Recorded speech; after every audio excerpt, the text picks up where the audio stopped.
Welcome back. It is episode 142. I'm your host, Jacob Harris, and this podcast is brought to you by Achievement Apex and Power Pit Rockingham in association with Ped Test Australia and Bulk Gym Chalk. Today we are at Total Physique Performance, and I'm joined by musician Wesley Black. Thanks for being here, man. Oh, thank you very much for having me. I'm very excited. It's my pleasure. I have probably been familiar with you for not even really that long, maybe about 6 months, 8 months. I came across a particular song, and I think recently you released one that was very different to the first initial one that I heard. So we've talked a lot about versatility. You recently released, or you got an award for, was it Ready, Set, Go? Ready to go, yeah. Ready to Go, sorry, was the one. And what award was that? So that was the WAM Music, so the WA Music Awards, and it was in the punk category. Okay, yeah. And then a lot of your older stuff was pretty heavy rap. Yes, that's correct. Then I would say there's almost like a mixture of I feel like sometimes we loop in everything with alternative. Yeah. But I would say some of it is, would you? Yeah, for sure, yeah. Alternative, a little bit of pop in there as well. No, you're definitely right. And then I kind of segued a little bit into that punk recently, and then kind of came back to a bit more like kind of pop grounded, I'd say. Is there a main inspiration for you as an artist in terms of I have favorite artists. I've noticed a lot of people don't. Is there a really big inspiration for you? That's a tough question. I'm not really sure. Hey, I think for me, my main inspirations is just watching movies rather than listening to music kind of thing. So I'll watch a movie, I'm like, damn, I have to write a song about that aesthetic in there. You know what I mean? So it's sometimes a story would just be so good, or it's the movie just looks so good that I'm like, all right, I'm writing a song that feels like it would fit in that movie. And that's kind of more my general inspiration. Sound wise though, that's a tricky one. I mean, I listen to a lot, some of my favorite artists would be 21 Savage I really like, but I don't think I sound anything like him really. I really like the Smashing Pumpkins and Radiohead, 90s bands I think have really great sounds, delivery on their vocals and really sick lyrics, which is probably my favorite thing. But then on the other side, I really like Biba Doobie. She's a British singing artist and makes folk music and stuff, and that's what I would love to make, but I just don't really think I have the voice for it. So I'd probably make an amalgamation of some of my favorite artists. But yeah, I'd say in short, my main inspiration would be visual aesthetics and stuff and just stories, and I'm well, I have to turn that into something musical. You're speaking my language. I'm a movie guy. So beautiful. So many people I get on here, man, they're like, I don't really watch movies, and I'm like, it's a whole category of questions out the window. Yeah. No, I'm open to that for sure. Awesome. The other thing I have to ask about is, what's your favorite Smashing Pumpkins song? Because they're one of my favorite bands. Oh, really? Yeah. It's hard. I don't want to say a basic pick, but 1979 is crazy good. But if I had to take that out the window, I'd probably say I really love Mayonnaise. I really love 33. I really love...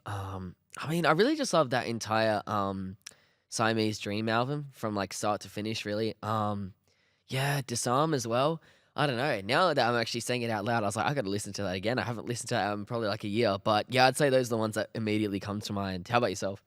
1979 is I know what you mean. It's the one you have to say. But Yeah. It is the best. Yeah. The Everlasting Glaze is probably... Oh, yeah. Yeah, that's a big one for me. Yeah, I forgot about that one. And then recently, Stand Inside Your Love is off the same album. Yes. That's really been going hard for me. Yeah.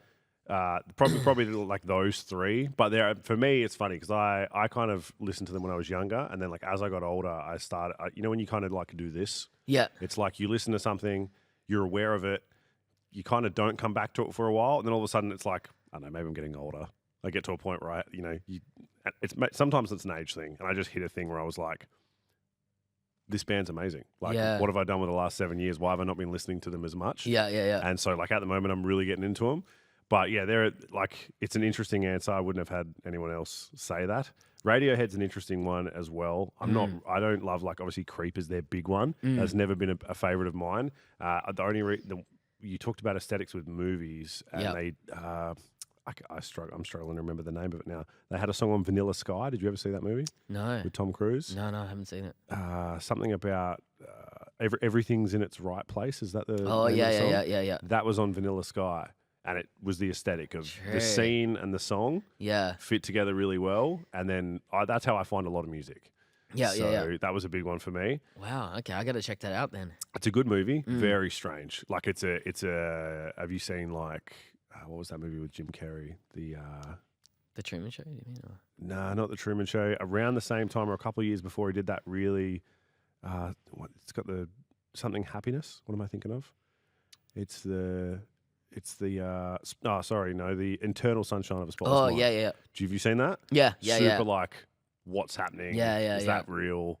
On that sort of level. Yeah. Definitely recommend. Yes. Because that's King of the World is the song that I first heard of yours, the one that you did with Complete.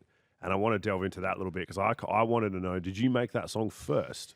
Yeah. So, I mean, the process with that, I guess, was like we were saying kind of earlier, is like I record with a lot of different people and stuff. And during that time, I recorded a lot with like at Shakedown Studios, so with Uncle Sam specifically.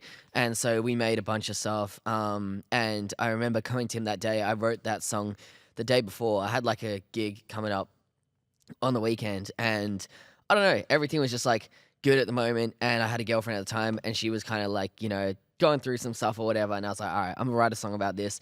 And then I ended up liking it so much that I was like, I don't know, me personally, I have an issue with, I write a song that I'm like, that sounds so good, and then I try and sing it and I can't quite hit all the notes and things like that. So I didn't have the greatest like confidence in singing. Like I'd never fully made a singing song yet. And I took it to Sam's literally like the next like week, and I was like, cool, I got a show in a few days. I want to play it there, but only if it sounds good. So let's try and record it. And we recorded it, and he was really good. He was hyping me up. He was like, man, no, it sounds great. He's like, these are the melodies you want to really belt out. These are the ones you want to do like this. So I was like, yeah, awesome. Recorded it with the demo, sent it over to the management team. They really liked it as well. And I was like, look, I'm just going to practice it at home, see how it goes. And then I didn't release it for ages after I made it. And maybe like a while later, Sam said to me, he's like, do you mind if I show it to some artists that come in here? Because he's like, I think a lot of people will be interested in this song. And I was like, well, don't send it to anyone, but feel free to like show it to them. I was like, I don't want anyone having like a leaked demo. I was like, it's not perfect yet and stuff, but I was like, yeah, go ahead, show it to people. I don't mind. And then, yeah, that's when I got a message from Complete a little while later, just on Instagram. And he was like, hey, I've heard this song. Like, I'd love to be a part of it and stuff and release it through like my label, my end and stuff like that. And I was like, wow, that's awesome. But I was kind of like torn because I really liked it and it was a really personal song that I was like, I still did kind of want to release like the full solo version, because what we agreed on was, I'd do the choruses and he'll do the verses and stuff, which is the perfect fit for the song. And I was like, yeah, that sounds good, but I do really like my one now. And he was like, well, would you like to release yours and then we can release ours later as like a remix, but not branding it as a remix, because I'm sure a lot of his listeners would not be familiar with me before that. So, it can still feel like a fresh song. And I was like, that sounds amazing. So yeah, I released the first one 2 years ago now, and let that kind of run its course. I did a few shows of that. And then about a year later, we released the I don't know what you want to call it, the collab version of it. And he was really cool about it. He released it through his thing, his own YouTube and stuff, his own Facebook, which is where he's, got so much more of a following than myself. So I was like really grateful. I was like, well, that would be, really awesome. So that's, kind of how the song came to be. That's actually a wicked story too. Like I like that that's how, it wasn't just a general collab. Yeah. That's like gives me like a record producer in a club, sees someone on stage, talks to them afterwards, kind of like vibe. Like it's kind of like just like a chance system that wasn't just set up. Yeah. That's pretty cool. Because the other thing I was interested in, you, now that you've said movies and music, which is my jam, King of the World music video was there, because that was like, I mean, it's more than you just singing, right? Like there's a plane crash, there's like a lot happening in it. Yeah. Was there a reason that it was like that? Yeah, I don't know. It was like, that was just, I think that like some of the first things that came to me, like I was super proud of that one, because I wrote like the whole script and stuff, and, directed it, all that kind of stuff, edited it as well. The process of editing it was, I don't know, quite hectic. I was with, shout out Nathan Simic. He was the VFX editor on there. So I pretty much not lived at his house, but for like 3 days, I'd be there like the entire day, and he'd be working on the VFX while I worked on the overall edit and stuff like that. And he'd be sending me the VFX, I'd chuck it in, he'd go on the next one. So it was like a really timely process. But yeah, I think the overall idea of the video kind of is like, which is really what King of the World is about, which is like, find the perfect person, and then, even when they're at their lowest and stuff, you can still feel like you're king of the world kind of thing. So it's like, that plane is like, everything's kind of going smoothly. And then when you kind of hit rock bottom as well, there's always like another side. And that's me kind of finding that like alien girl, whatever you want to call it. And then us kind of just like being like, well, let's just accept it as we are and stuff. And then it kind of, pans out and you just see the whole world. So it's kind of, well, look, you can find beauty in anything really, I guess, is the idea. So it's like, hey, look, everything's gone wrong, but we found each other. So that's kind of all you need at the end, I guess.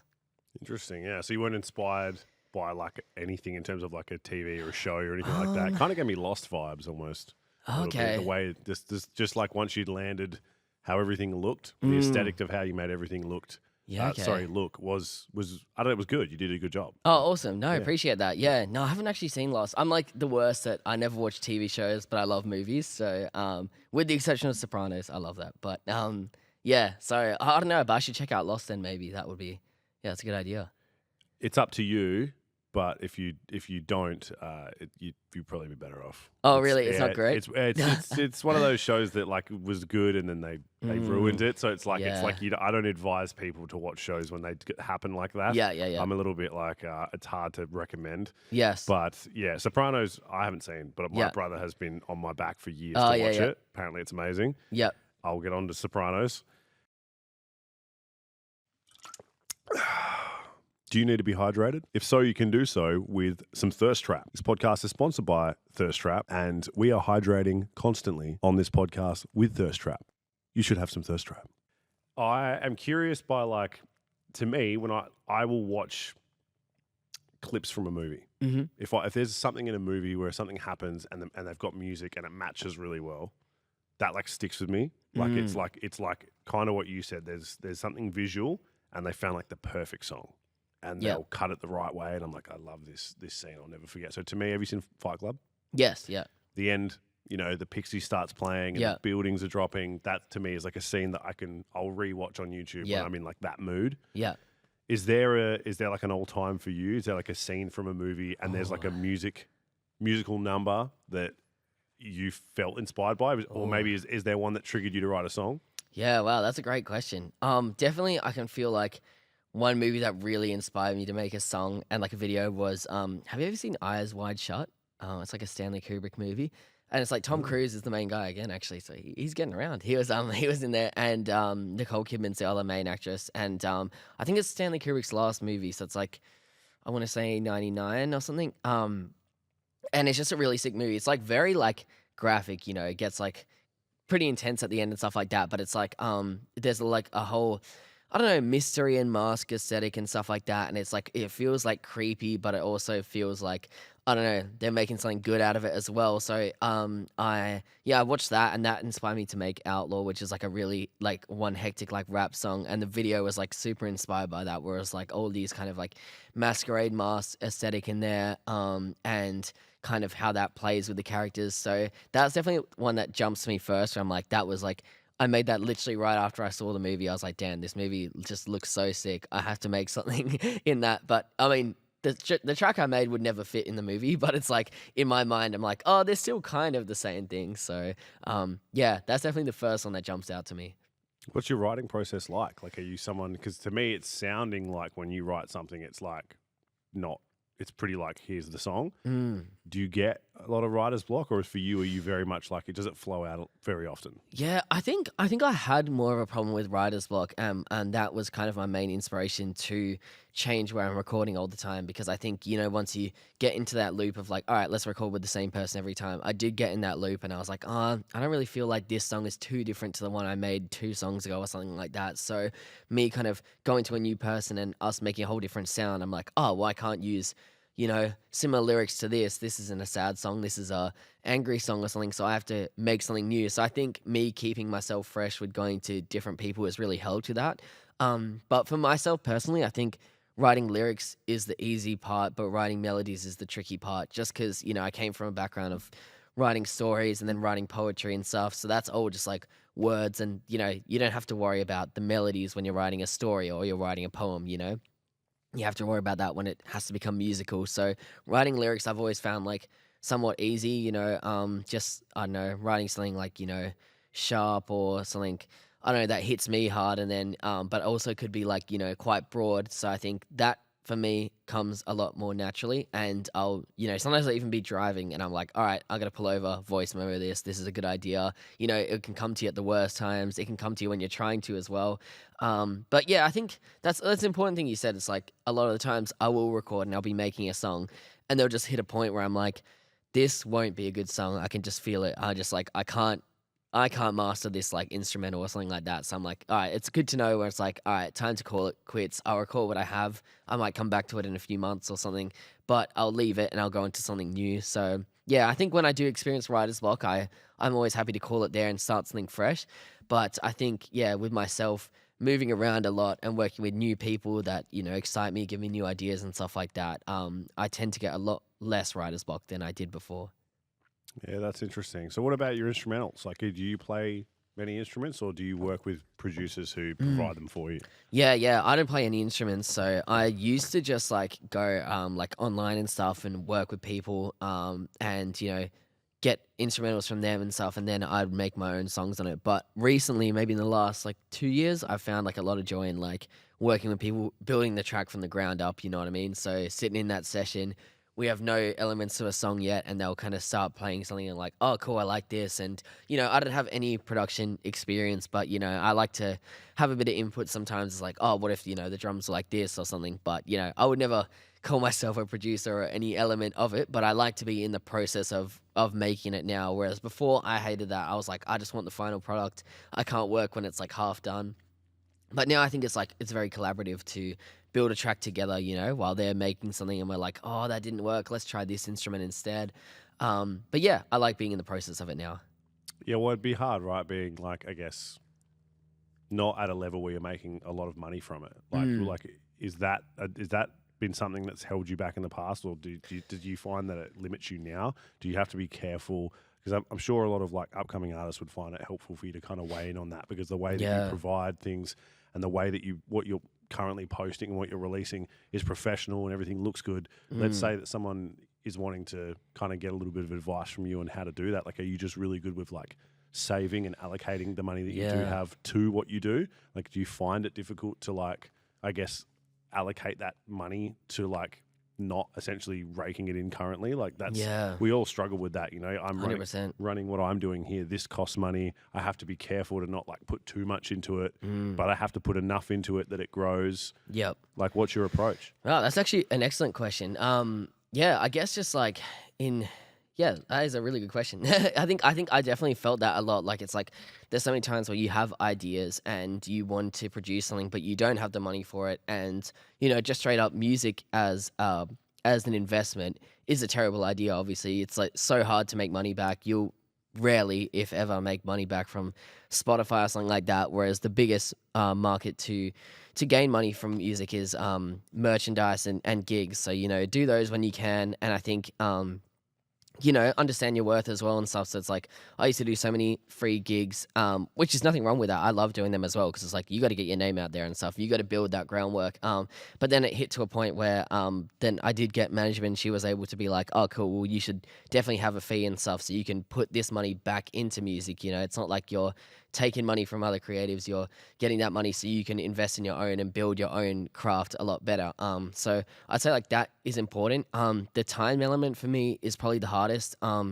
But I think when I used to work a lot less, just part-time jobs and stuff like that, I found it hard to get a lot of money to put into music, because it's like, you only work X amount of shifts and, you can't put everything into music. So, that definitely became difficult for a while.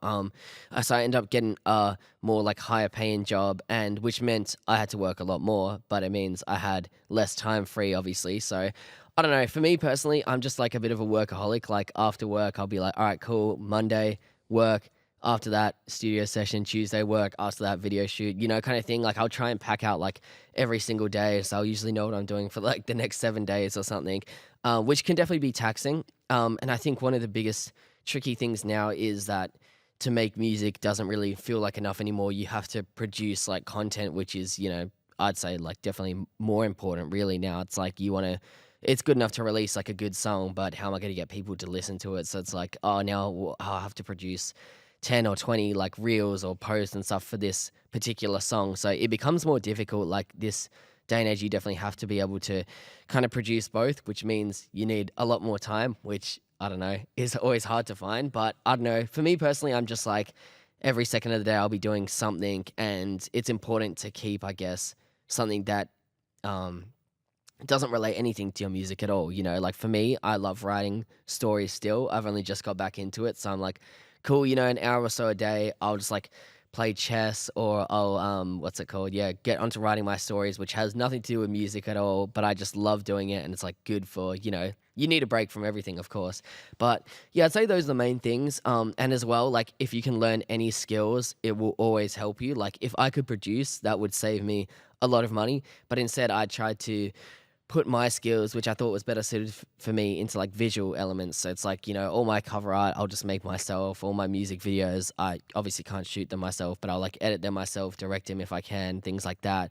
And then, yeah, in my own shows and stuff, I'll do like their own graphics. So that's like already saves me a bunch of money, and obviously it consumes time, but it's like, well, that just saved me 500, that just saved me $1,000 or something like that. So any skills you can learn is great, and then just find the time when you can. Don't burn yourself out. Burnout is definitely a real thing that happens. But yeah, I guess just like if you want to take it seriously, you got to put in the time and stuff, which definitely will be taxing. And like I said, music obviously doesn't have a great return, but if it's something you want to do, then yeah, that's something that I definitely, yeah, set aside a lot of money for. I'm like, all right, cool, I can put this amount for music this week and things like that. I don't know if that answered your question. I had a lot of different things going on there, but that's everything that came to my mind. No, that's good, man. That's a good point in a lot of, like, there's various aspects to what you're talking about, so you made a good point in a lot of ways. I'm curious about what the return is like for you on social media, because social media is, like you said, it's a super difficult one to navigate. Like, do you get a lot of engagement with people in terms of like what you are making, or do you use like TikTok or anything? Like, I'd say TikTok I am on, but not as much as like Instagram's probably my main one, whereas like I'll try and like, I don't know, I guess just like post a lot. And yeah, like I was kind of saying a bit earlier, it's like my strategy is definitely just like post it, and if it does better than the other ones, maybe consider running an ad to it to places you want to expand your brand into and stuff. So if I wanted to do a tour or something like that, I want to do a show in Sydney in 2 months' time, I'll post a reel. If it does well, cool, let's boost it, start paying to people that enjoy this type of music in Sydney and see how that goes.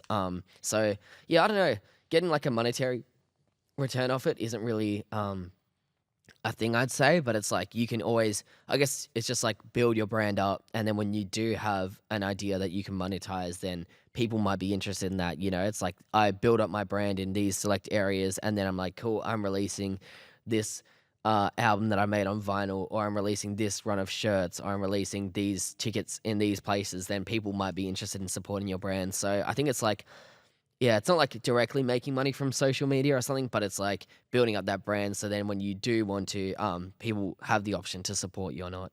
This podcast is sponsored by Power Pit Rockingham. And Power Pit Rockingham is probably the best gym for you to train in if you are in Rockingham and want access to quality powerlifting equipment and a good environment to train in when it comes to powerlifting training or bodybuilding training. If you are in the area and want to do so, pop on down to Power Pit Rockingham, jump in for a casual session and tell them that the Porta Potty sent you.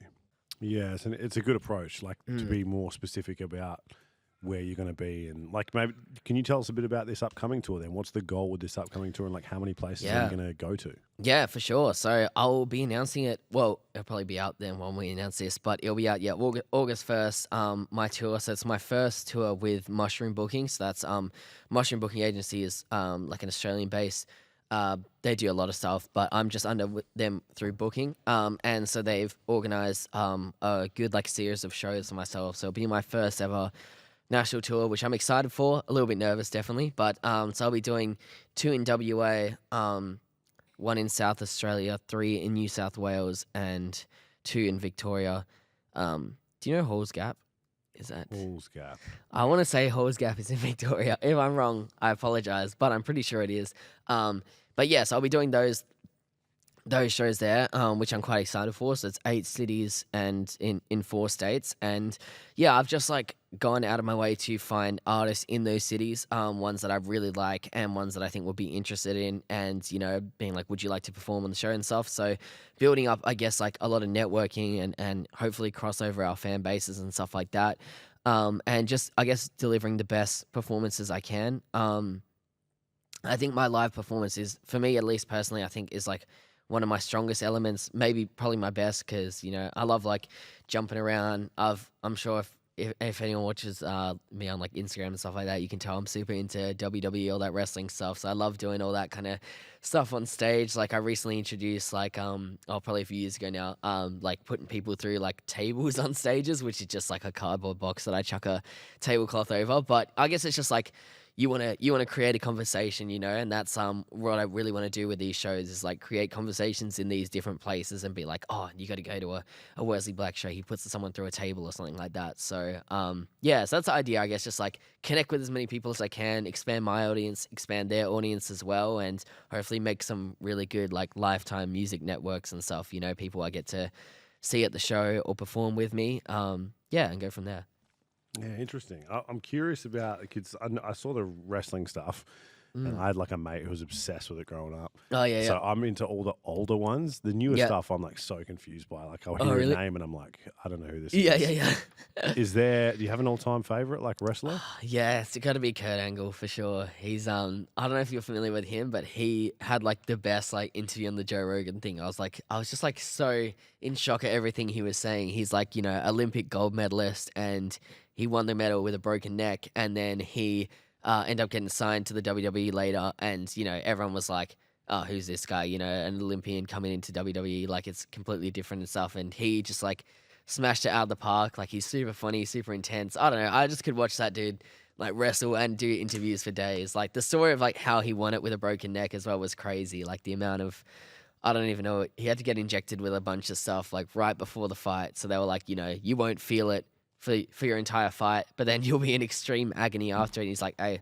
let's do it. And he ended up getting a gold medal. So I was like, man, that in itself is just crazy. So he's got to be the all-time GOAT for me.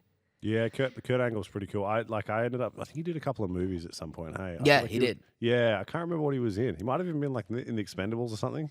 Yeah, he was in, I can't remember, maybe you're right actually, but he was in, have you seen Warrior? Yeah. Yeah, he's in there. He's like the Russian villain. I think he's Russian, even though he's like literally the most American guy. Like his attire is like an American flag. He won the gold medal for America, but I'm pretty sure he plays a Russian villain in there. But yeah. I know what you're talking about now. Yeah, they gave him like a. Yeah. Is that the one where his name's like Barbosa or something like that? Or like, can't I think remember. that's Pirates of the Caribbean, to be honest. Now that I say that, but I know what you're talking about, and Yeah. that's a cool movie as well. Yeah. I mean, that wrestling's an interesting one, man. I don't know. I probably hated on it a bit when I was younger, but Yeah, probably yeah. because my mate was into it. Yeah, he yeah, was like yeah. so into it, where he had like the bed sheets. Yeah, with, like, yeah. Jeff Hardy's face on it or something. I like Jeff Hardy. I thought he was cool, man, because Yeah, yeah. I like the guys who were like that. They were all about, like you said, tables. Yeah, yeah. Jumping off ladders. Yeah. That blew me away, that stuff. Yeah. I was always like, it's one thing to fight, but, you know, these guys are doing like stuff that they could really hurt themselves doing. Yeah. I still don't get how they don't and stuff, because it's like, well, I was like, I get how they can like, you know, protect themselves when they're doing these slams and stuff like that. But jumping off a ladder, it's like, he is jumping off a ladder. So I was like, I don't know. But I mean, he's like, I think his brother Matt has like got really bad like leg issues and stuff. But it seems like Jeff is like kind of fine now. And I was like, that's kind of crazy. Like all the stuff he's done, and he doesn't seem to have too many repercussions of it. So I was like, hey, good for him. He's just got a body of steel or something. So Yeah, there's a lot of like the older wrestlers that seem to have like a lot more issues. And I feel like it's Yeah. funny because we don't really see many of them now. Yeah. Or if you do see them now, like some of them will like, have you noticed now like social media is a funny thing? Like someone won't be popular or you won't hear about them for 10 years and then they'll start to get like, they'll start doing something on Instagram randomly. Like Steve-O Yeah. did it, right? Steve-O Yeah. was like Jackass and then he started running a podcast and all of a sudden I came across what he was doing again and I kind of forgot about what he was doing because I sort of hadn't seen anything for a few years. yeah. And all of a sudden I was like, this guy's doing better than he ever has because they take to Instagram and they've got lots of celebrity friends and they can kind of bring him into it. I feel like we'll see that more with some of these like older, like Ric Flair did it. Did you see that? And he was on like Kill Tony. Yeah. And that was like weird. And I was like, Ric Flair, like I forgot about this guy. Yeah. But I have to ask, did you watch the Iron Claw? I did. I loved like it. Yeah? I loved it. I thought it was awesome. So, yeah, I don't know. I was blown away by it and stuff, really, because that was like one that I like didn't know what happened in it because it's not WWE. It's like a different company. And it's like the territory days. So, it's like a long time ago and stuff. So I wasn't really familiar with the story. And when they announced the movie, I knew the wrestlers in it. I had known of them. But when they announced the movie, I was like, all right, I'm going to look up like these guys because I'm excited to see like what the story is. And I was like, you know what? Actually, I'm not going to look it up. I'm going to watch it and experience the story for the first time in the movie, really, which I'm sure is like how a lot of people saw it because, Zac Efron and stuff. Like I'm sure it went to a lot of people that had never seen wrestling before, wouldn't care about it. But I really loved it. And that inspired me a lot as well. Like not for music, but inspired me to write my own my own story now, which I'm working on. So it's like I'm writing one that's like a little mix of like Iron Claw and have you seen Black Swan? Yeah. Like a little bit of a mix of those two, I guess. But yeah, I don't know. I was like really taken aback by it. I was like, I don't know. I loved it personally. So I thought it was cool, man. It was depressing, very heavily depressing. Yeah, like definitely. I remember watching it. I was watching with my partner, and she was like, "That was like not what I expected." Yeah. I guess we just expected it to be a wrestling movie. Yeah. And then we were like, "Well, this is really heavy." Yeah. Good movie, but full on. Yeah. I hadn't heard of those wrestlers either. Crazy that one of them was fighting that whole time with like 1 foot. Yeah. Didn't tell anyone. Yeah. Crazy to me. Wrestling's wild. Hey, like wrestling is super wild. I wanted to ask, like, we've talked about movies. Do you have a favorite one? Yeah, I say Boogie Nights has got to be my favorite. Have you seen that? Hectic movie. Oh, so good. I think so wild. That director, Paul Thomas Anderson, literally like every movie he makes, I like love it. Probably with the exception of maybe like Inherent Vice. He did like a more experimental movie like 10 years ago. But besides that, I'm like every single movie he does is like, I'm just like, I think like There Will Be Blood is like his most like popular, kind of like best well-received ones. And that one is like, I'd be like, yeah, that's probably like a 5-star movie for me, but I'm like, it's still probably like my 4th favorite of his. Like, I just like everything he does, I'm like, damn, that hit me too hard. So yeah, he's by far my favorite director, but that Phantom Thread as well, which he makes, which I love it, but I wouldn't recommend it because it is like a boring movie, but it's like good boring, I think. Those ones definitely jump out. Black Swan as well, and Memories of Murder actually is like this Korean one. It's made by the same director that made Parasite, if you remember that movie. And so yeah, it's like about a murder mystery and based on a true story. And that was just like one of the first times where I left a movie and I was just like couldn't stop thinking about it for like 3 or 4 days. I was like, what? I was like, but this part. And I was like, but this part. So I was just like, I think it was like an excellent movie. So those are like, yeah, some of the first ones I'd say come to mind. But if I had to pick one, Boogie Nights for sure. Boogie Nights is wild. Yeah. It's a crazy movie. I mean, There Will Be Blood I actually haven't seen. Yeah. I need to watch it. I've always been curious about it. It's Daniel Day-Lewis, yeah? Yes, yeah. And Paul Dano, he's my favorite actor. He's so Paul good. Dano? Yeah, Really? I love him. He's so good. I don't think I've ever met anyone he's their favourite actor. Oh, really?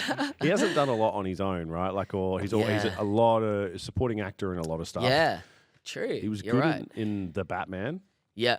He was really good in that. And then I just watched Dumb Money. Have you seen that? No. Dumb Money is like it came out last year. It's got Seth Rogen in it and a few other people. And it's a movie based around the guy. Did you ever hear about the whole GameStop thing? Yeah. Yeah, so it's literally, it's like a biopic about the GameStop guy. Yeah. And Paul Dano plays the main character. Interesting. All right, I will watch that then. I'll good. take that as your recommendation. Yeah, it's a good one. I'm trying to think. I think there's other people in it, but I can't remember for whatever reason. But I like biopics. Yeah. So that was a good one. But yeah, Paul Dano is an interesting choice. Paul Thomas Anderson. What else did he do? I feel like I watched maybe something on him recently, or did he recently just Asteroid City? No, he made Licorice Pizza. Yep, that's his most recent one. That was him. Okay, I haven't watched that. Is it good?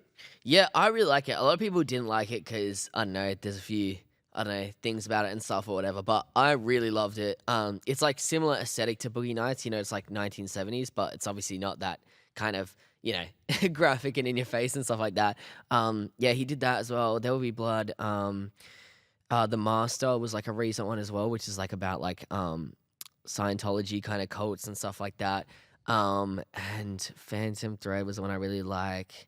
Punch Drunk Love, which is like an Adam Sandler movie, which is Oh yeah. really good. Like it's like I don't know, Adam Sandler's character in that is just like crazy good as well, which you wouldn't really expect or whatever.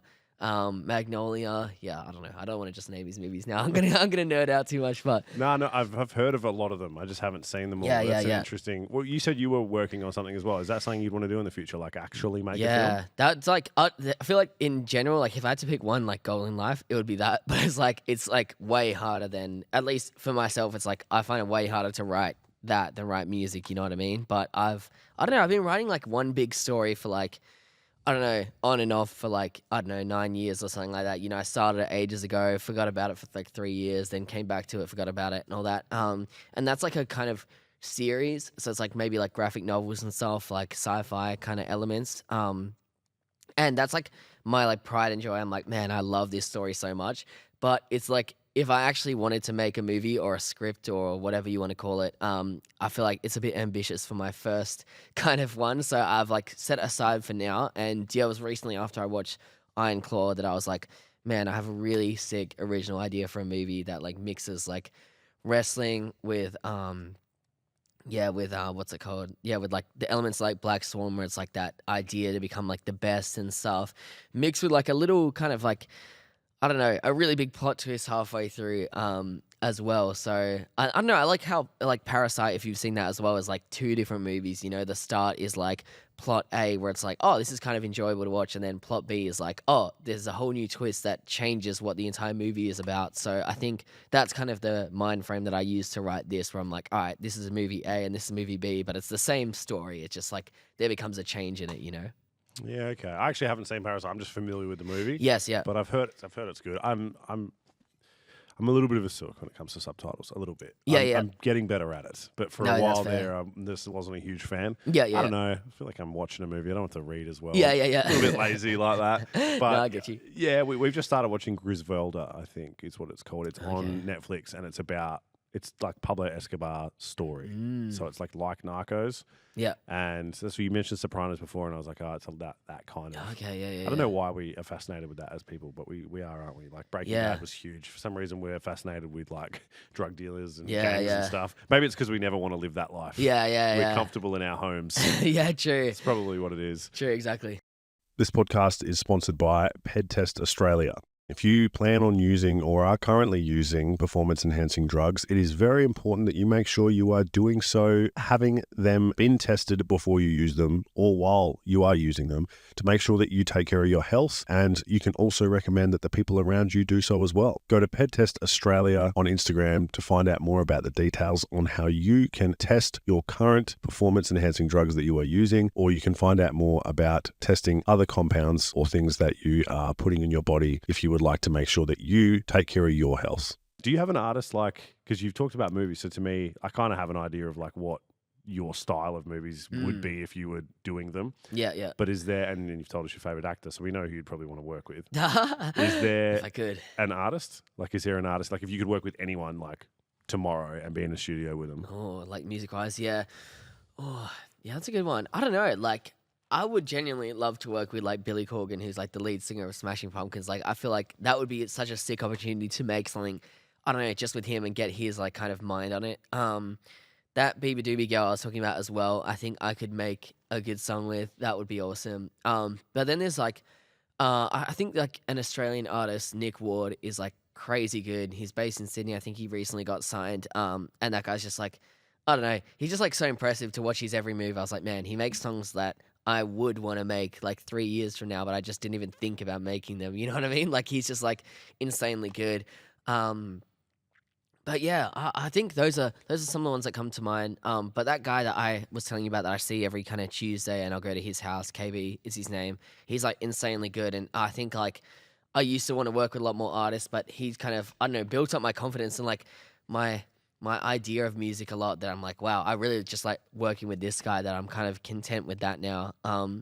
John Mayer as well is one that comes out. I think he's really sick. It'll be sick to make a song with him. But yeah. Yeah, okay. It's interesting. Like I like that. I kind of like that idea of just being confident enough to make your own Yeah. music. Yeah, yeah. It's we all kind of want to work with people, and it would be good. But at the same time, sometimes you might want to work with someone, but it actually clashes more than you think it would. I'm Yeah. sure you and Billy probably wouldn't, because I imagine you're such a fan of their music. Yeah, yeah, And yeah. it's that same sort of style that I feel like it could work. Like, but their stuff is like, yeah, I don't know. It's to me, it is. There's music that's good to listen to, and then there's like music that makes you feel something. I would say Yeah. there's like the two categories I like. Because sometimes I'm not in the mood. I just want sound, and then there's other times where I'm like, I need something deeper, and sound like agitates me. Yeah, yeah, yeah. I'm in a mood where sound agitates me. If I hear a song that's like empty, I'm a little bit like, this is not enough for me right now. I can't really do it. And I feel like Instagram, there's a lot of that now. Like I'll come across newer artists, and it seems emptier to me. I'm like, this does nothing for me because it seems quite empty. Even though they, I guess to an extent, they're expressing themselves. Sometimes it's like people are very formulaic with their approach, and it's not really got a lot of substance. And so I'd say you probably know what I mean, in the sense that there's probably times where you've maybe made some rap, and it's maybe not what you would. If someone would say to you, show me something that was super emotional for you to make and put a lot of like, I guess like of yourself into it, Yeah. something that was filled with a lot of passion, that's not what you'd play them. Yeah, correct. You were yeah. like, nah, this is just kind of like, I want you to jump around and have a good time. Yeah. This is more like, you know what I mean? Like Yeah. maybe King of the World versus Ready to Go. I would say like they're Correct. quite Yeah, different. yeah, definitely. So is there like, do you think you'll always bounce between different sounds, and is that like almost how you would want yourself to be as an artist? Yeah. Or do you think like eventually you would lean more to one side? Yeah, that's a good question. And I don't know. One that I don't know if I have the answer to be honest. Like, I think in short, I would love to just make more like a consistent sound and stuff. Because I think it is, like, at least if I was listening to an artist, I would find it kind of weird if they made, song A and then B and then C. I'm like, these are all too different and stuff, where it's like, I like this one, but I don't like the other two.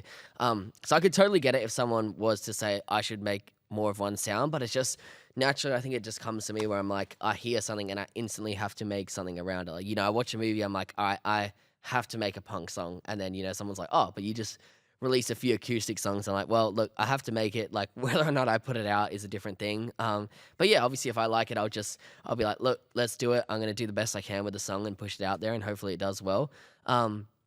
But yeah, it's a tricky question to answer. Like, I don't really know if I know the answer myself. I think I would like to be at a point where I can just make one genre really, and just really go all in that and make the best I can. But I definitely do find something satisfying in trying a new genre as well. It's like a challenge to yourself. And sometimes, like, I recently made like my first country song, which I haven't put out, and now I'm like, damn, it's like my favorite song I've made. So I was like, now do I have to make more of that? But so I don't know, it's a really tricky question to answer. But I think in short, I would love to make just more one sound, but I think definitely find it difficult. Like, when I hear something that I have to make something, I'll just do it and go from there.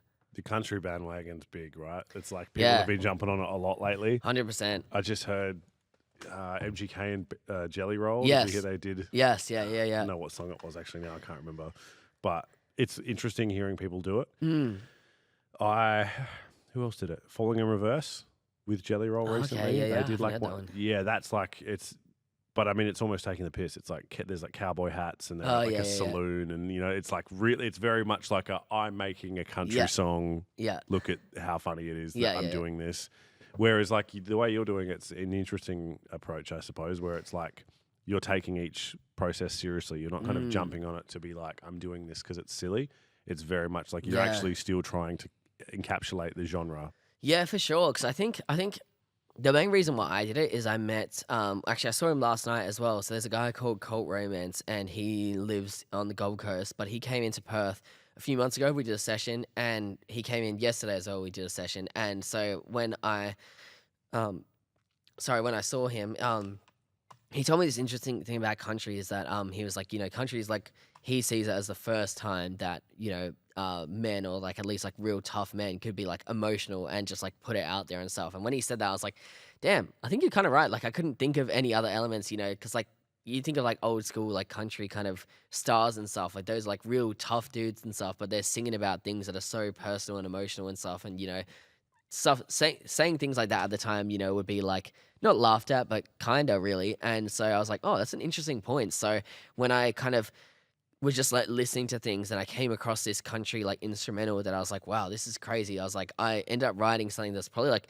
one of my most like, if not probably my most personal song. And I was like, wow, I just really like it. I didn't really think too much about like, oh, how can I make this more country? I was just like, the instrumental happened to be country. And I was like, it happened to make me deliver my lines like maybe slightly more with a country inflection on some of the words. But I was like, definitely didn't feel like I was overcompensating or trying too hard to produce something. I was just like, here it is, and here's what naturally came out, and it kind of happened to be country. But yeah. Yeah, okay. I like that. I like that. It's more of a sort of what I said to you before with the story about King of the World and stuff like when something's happening a lot more naturally, and it's just it's occurring in that kind of organic way that makes you feel, I don't know, I feel like you enjoy it more as opposed to like forcing something. I mean, forcing anything doesn't feel good. Yeah. Music wise, stuff can be super forced, and I feel like a lot of people will force it just to achieve something. They'll like force it, achieve it, and then it's almost like they resent it later. And I know because I've done it, not that I ever took it that seriously, but I can see that. And so, yeah, I would say that I'm like, I don't know what, intrigued by your approach and your process. It's a fairly relaxed one. And so, like, when you obviously you work a day job, like, so like, what's the plan in the next like 5 years? Would it be to like really try to make music take off and genuinely do it full time and take it seriously? Yeah, I don't know. It's a tricky question because I do really enjoy my day job as well. And it's like, there's a lot of like traveling in it and stuff. So like, I'll, travel off to a place and we'll do like shoots there and stuff. So like my current job now is like really like videography kind of based and stuff like that. So it's good with those long travels. Usually I won't be driving as well, so I'll just bring a notebook and I was like, well, let me at least do something while I'm, here. And that's where I was like been planning a lot of my stories and stuff like that. So I don't know, it's hard to tell. Like I could see myself enjoying that as well, but it's like there definitely is, a big part of me that's like, well, if you want to be a musician, you have to succeed in it, of course, as well. So I think that would be awesome if I could, make substantial amount of money off music, or freelancing. I love doing graphic design and stuff like that as well. Like, making money off those kind of things would be awesome. And then I can, use that money in turn to produce other projects. So, produce like an album for say, or fund like a bit of my movie or something that I want to make. I think as long as I'm like creating till the day I die or something like that, I'll be happy. If it's like 100% of what I'm doing, that'd be awesome. But even if it's like 70%, 50%, I would still appreciate it just as much. I think as long as like I'm creating, I'd be happy. And if I can see success from it, that's like a plus. That'd be awesome. So. Yeah, I know. It makes sense to just like, as long as you're getting the opportunity to be Yeah. creative. Otherwise, keeping that in or like not achieving it would make it fairly difficult. So like, I understand that side of it. I guess it's an interesting world we live in now with how people are successful. People make money off all kinds of weird things. And so it's like hard, like once, like kind of like what we talked about before, it's like you've got to really bridge that gap between like, all right, well, this is like what I want to do, but this might be what people respond to, and then you have to kind of make that choice. You're like, do I want to make what people are going to respond to? Yeah. Because does that align with what I want to do, what I like? Yeah. And that's probably pretty difficult, but it seems like so far because you have that, it's almost like not having it as like a full, I guess, like day job gives you somewhat of that kind of like relaxed ability to like make whatever you want and kind of be like happy with it yourself. Yeah. As opposed to, I don't know, we see it in movies and stuff, right? People go down like that record label rabbit hole where they're just making what they're being told to make. Yeah. Which I imagine would be like super soul crushing. Yeah. I feel like that's not something I would struggle with that. Like I've been in situations before where people have wanted me to stop doing something the way I've done it and I've stuck to my guns. Yeah.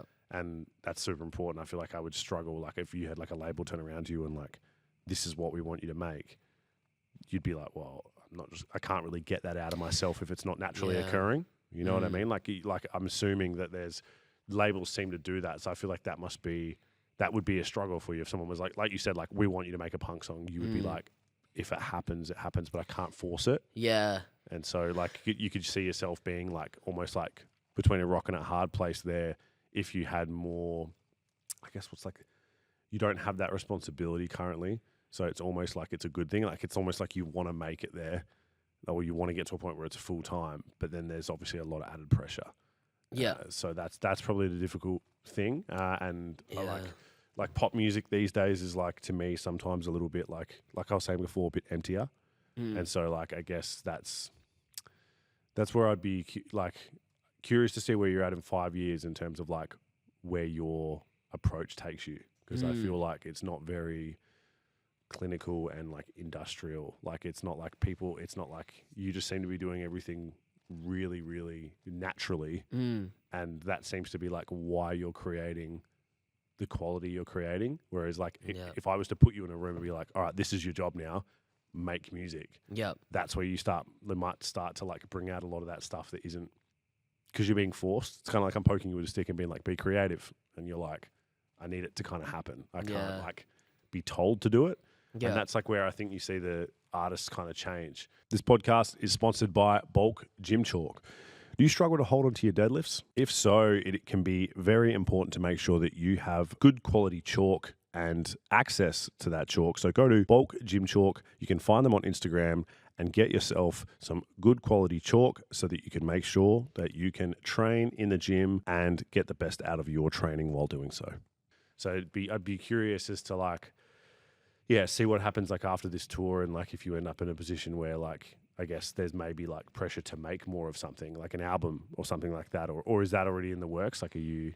Yeah, I've always wanted to make an album, to be honest, but I just like so indecisive with it and stuff. And, it's such a timely process that, I make stuff and then like, 2 months later, I'm like, oh, no, that one sucks. Let's make a new one or whatever. And then I just keep going through that. But with this new guy I've been working with, that KB artist, he's been really helping me just like create an album. So that's definitely one of my goals for next year. Like I don't want to rush it, but I've made like already like 2 like pretty finished songs that I'm like, these will be perfect for it, and then maybe like 3 like ones that I'm like, oh yeah, they're pretty much there, and then a few other ideas and stuff. So it's like I want to make like, let's just say like 14-ish songs and then cut it down to the best 9 or 10 and then go from there, I think. But yeah, I think creating an album is definitely something so important to me, because it's like, again, it's like music. It's not like a great financial decision, because it's like, how can you market 10 songs at once? You can't really. It's like, if you're someone like Drake, obviously people are going to listen to your albums. But if you're someone that's like much more underground, then it's a big ask to ask people to listen to 10 of your songs, that are all new. So I guess I got to do it smartly, release a few at a time, promo them different ways. But I think it would just tick like a personal box for me as well, to say like, damn, I made an album that I'm really proud of. And it's like, if no one listens to it, that sucks, but I still did it. And it's like, I don't want to go my entire life being like, damn, I can't believe I never produced one album, like a capsule of time, a capsule of this era of like Wesley Black. So I think that's definitely, something that I have to just tick for a personal box of mine. Yeah, I know what you mean by that approach as well. And it's an interesting, these days you've got to like do a music video for each one, release them like certain weeks apart, then cut them down to like portraits so you can like spread them across your social media. Like it's a huge amount of effort. But yeah, so I have like a bit of I don't like to call them speed rounds because they never end up speed rounds. So I'll ask you a question and then you'll elaborate a lot probably. Okay. So I like to kind of like throw things at people and give you the ability to like try to answer it without like needing heaps, but most people do. Okay, I'll try and keep it speedy then. Yeah, we try, but it's just at the same time, sometimes I want more because I'm like, oh, why did you say that? Yeah. But we've obviously talked about like artists and movies and like actors in terms of like what you would work with and things like that. But if you were going to be, let's say that like Wesley Black appeared in a movie, right? And you were like doing the soundtrack for something. Yeah. Let's say if you could think of a movie like the last 5 years, at the moment we've got like weird choices, maybe like Deadpool and Wolverine and all these kind of random ones. If there was like a movie you could do a soundtrack for. Oh, that's awesome. That's maybe one that's coming out. Doesn't even have to be one that's released. Yeah. I mean, I feel like making something for the Iron Claw would have been sick. Which is my inspiration to like Ready to Go. I was like, I have to make like a wrestling kind of theme song. Otherwise, it's probably more like closer to 10 years ago, but Blade Runner 2049, that would have been awesome. I don't know how good I could make it for that, but I would definitely try my best. I feel like that would be something sick to make for. Oh, I don't know. Those are the first two that come to mind. So I'll stick with those for a speed round then. The cinematography for Blade Runner was incredible. Oh man, it's nuts. Yeah. Wild movie to just Yeah. look at. Hey, Yeah. it's insane. Okay, well, I know that you went to like a wrestling. You went to like the wrestling, the one Yes. that, when they did like the Rhea Ripley and stuff were here. Yes. Yeah. Did you? Did I see a photo of you like singing, like in the ring or Yeah. something? Or So in the ring? yeah. So I got to shout out Taylor King. He's well currently he's the EPW wrestling champion. So him and there's actually two wrestlers that hold the championship now because he had to step away. He got an injury, so he's returned back with the original championship. So they've got a big match coming up August 10th. So shout out that match. That will be crazy. But yeah, I made a theme song for him, and so he got me to sing it live at that show, which was the night before the WWE had their show in Perth. So a bunch of those wrestlers like Rhea Ripley, Grayson Waller, Kevin Owens, and stuff like that were at the event and watching it. So I got to meet a few of them, which was sick because I was calling them out on social media, and I got to meet them after, which was really cool. But I didn't realize they were staying the entire time, so they had me performing, in front of them, like they were watching and stuff, and that increased my anxiety way too much. I was like, damn, I got to sing in front of Rhea Ripley now. So, but yeah. How do you think it went? I think it was good. Like, I never practiced a song that many times. I think I did like 80 times of the same song just like that night. And it was like, I had to sing for like a minute and a half. Like, it's just a theme song. It's not an entire song, obviously. So I was like, well, I think I know all the words now. So I think it went well, yeah. How do you feel like it? Like, I'm trying to work out the like awkwardness of the scenario because I've never seen that. So Yeah. Was the crowd getting into it? Was there like how did you feel like it went from that level? Like, It was definitely different to like an actual show because it's like I think I expected people to be jumping a lot more, but at the end of the day, it's like I looked back and I was like, it is a wrestling show. People are seated. Like, I don't think that people are going to be like jumping around moshing like they'll do at like one of my like headline shows or something like that. So it's like, it was definitely different. But yeah, I could see definitely people getting into it, especially more like the front rows and stuff like that. But it's a very different getting into it. People aren't jumping around. People didn't know the song as well. So it's more just like, how much am I jumping around to convince them to be like, getting into it and stuff. But I think it went really well. Like I just did laps around the ring, climbed up the ropes and stuff like that. So yeah, no, I was super happy with it. yeah, it's like super unique. I hadn't really like heard of that Yeah. before, which is pretty cool. And then you got to do the theme song for him, which is awesome as well. Mm. And yeah, like I just hadn't seen that. I was like, that's like a really cool experience. So like, is there like, because we talked about old wrestlers, is there a theme song that you'd want to do for someone? Like, would it still be Kurt Angle, or if you could do like anyone? I don't think I could do one for Kurt Angle. He's on so perfect. I mean, There's so many wrestlers like. Yeah, I would love to. Yeah, probably if I could think of two, I'd love to make one for Jeff Hardy. It would be sick because I think I can make something in his element, and Batista as well. Even though Batista's probably like, I think he has the best theme song like of all time. Like it fits him so perfectly. But in an alternate universe where he didn't have that, and he was like, "Yo, can you make me a song?" I reckon, yeah, him and Jeff Hardy would be the first two I'd jump to and be like, "I can make you something good." I think so. Yeah, that's it. Who do you think has the best theme song? What's your favorite? For some reason, mine is always Metalingus by Alter Bridge. Is it Edges? Edges, yeah. That's always just like because I like Miles Kennedy, so like it was always one that I liked. Yeah. Do you have like a favorite of someone else's? Yeah, I'd probably say Batista's got to be up there, Edge as well, and Mark Henry as well. He's got like 3-6 Mafia, like the rap group, doing his theme song, and I don't know, it fits him so well. Like the song is just about like somebody's gonna get their ass kicked, and then he walks out and he's like world's strongest man. He's huge. He destroys him. So I was like, hey, it's pretty accurate. So yeah, I'd say those ones definitely jump out at me. But yeah, Edge is a great one for sure. It is a good one, yeah, for sure. If you were a wrestler yourself and you could have a theme song, like who would you want to do it? Oh, wow, that's a great question. Oh, that is a tough one. It's gonna be someone that's like makes like hard hitting music for sure. Because you want it to be a little bit in that punk kind of element. I recently found this band called Wargasm actually, and they are, I'm assuming, a British band, and they made like one of the hardest songs I've just like ever heard, which is called "Do It So Good." That I tried to make something similar as well. I was like, I need to make something like in that realm, but I think maybe that would be. Oh, sorry, not punk. They're probably more like new metal, which is like the classic like old school WWE like genre really. So I think yeah, they would be a good pick. That's a tough question. So that was just my immediate thoughts, but yeah, I'll have to think about that. That's a really good question. Yeah, I mean, I had them playing downstairs just before because they were. I'm really into a band called Crossfaith. They're like Okay. I hate doing this. I'm going to cover all my bases and say that they are an Asian metal band. Yep. Pretty sure they're Japanese, right? But I'm not Yep. 100% sure. They, have you heard of Eskimo Callboy? No. It's like metal with techno. Okay. They're, Interesting. they're wild. They're really, really good. Like I'll Yep. send you the song we had playing downstairs. It's really full on, and that has Wargasm in it. And that was the first time I heard them. True. Yeah. So I'll have to check them out more because they were good. Yeah. I know what you mean. You want it to be hype. It's a wrestling match, right? You want to come Yeah. out to a hype song. Yeah. Yeah. 100%. This podcast is sponsored by Achievement Apex. Achievement Apex creates some of the best barbells in the world, and they supply some of these barbells to some of the strongest power lifters and athletes in the world. If you want an Achievement Apex barbell, you can go to achievementapex.com and use the code PORTAPOTTY for 10% off any order that you make. If you could like spend a day with like any person ever, they can be dead or alive. Yeah. Wow. They can be they don't have to be, they can be fictional. They don't have to be real. Yeah.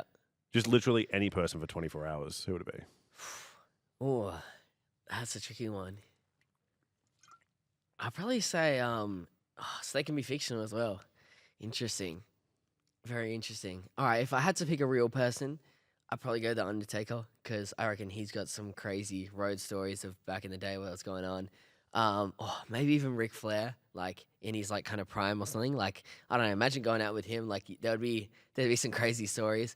Or if I could pick fictional as well, I'd probably pick the character Miro from one of the stories that I'm writing because I feel like I'm like, man, this guy is so sick. But obviously he doesn't exist, and he's not even a fictional character yet. I haven't even written that, but I think that would be sick if I could pick someone. But yeah, otherwise living Undertaker or Ric Flair in their prime would be really sick. Undertaker would be an interesting dude. I think he's got a pretty cool style, and I think he's was he on Joe Rogan? I think he might have been. Hey, I'm pretty sure he was. Yeah, you might be right actually. If he has, I haven't seen it, but I think you might be right actually. Yeah. Yeah, okay. I'll have to check that one out. That's what I mean. It's like people who were like popular years ago kind of coming out of the woodwork and doing stuff because podcasts and stuff and that are so popular now. Yeah, exactly. That's an interesting one. I usually ask this one on every single one. I haven't asked it in a while. It's not relevant to music, but obviously a lot of the people I speak to, I like food a lot. Yep. It's probably 50% of my life.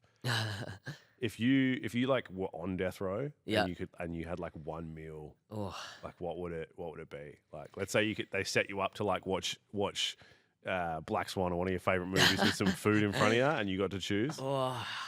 That's a really tough question because I'm like I love like food, but I never have like a favorite meal. I just I love tuna is like easily probably one of my favorite foods. Tomato as well. Is another one of my favorites.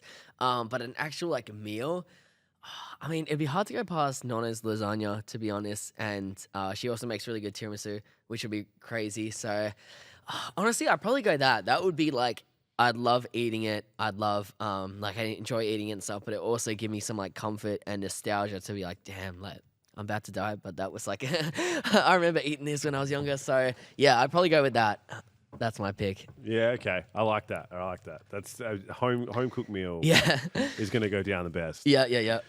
It's an interesting one to ask people because people kind of, it's like morbid, but then it's also like, I suppose I could just ask people what their favorite meal is, but I like adding intensity into it. Yeah, of course. Freaks it out a little bit more. When you like think about recording, I guess, like when you're having like doing a session, is there something that goes with it for you? Like some people, I don't know if you say this, people do these things on YouTube now where it's like, what are your 5 bathroom items? And for some reason it's like Ryan Reynolds telling us like what soap he uses and they do these random like GQ and stuff to them. Yeah. Is there like something that's a part of a session for you that's like a non-negotiable? Is there something that you always have in a session, like whether it's like a beverage or you have like a certain something that you always take into a session with you? Damn, that's a good question. I'm actually not sure. I think for me, yeah, I need to bring my AirPods because especially if you're building it from the ground up, it's good to be like, they'll make it and then they're still tweaking it. And when someone's producing it, they're stop starting so many times to go back and fix this part. It's good to just like, oh, can you export it? I'm going to listen to it through my AirPods, just what it sounds like now, and you can fix it up. But I just want like the overall melody and stuff. A hanky as well. I'm notorious for always bringing around a handkerchief, but you never know when you might need it and stuff. So always have that. And probably like a tea, maybe like a lemon ginger type tea or something. It's like really good for like clearing your vocals and stuff. I love coffee, but I'll never have coffee before a session because it's like, milk is like not advised to you if you're trying to sing and stuff. So like a warm tea is like ideal. So yeah, I'd probably say those definitely jump out to me. I also just like, I don't know, I love fidgeting with stuff, but I probably wouldn't bring them in. I just, whatever's lying around there, they've got like an adapter or something. I'll just grab it and start playing with it for the whole session. And then they'll end up being like, where'd that go or whatever. But, I'm not bringing that in. So I'd say, yeah, AirPods, hanky, and tea always creates a pretty good session.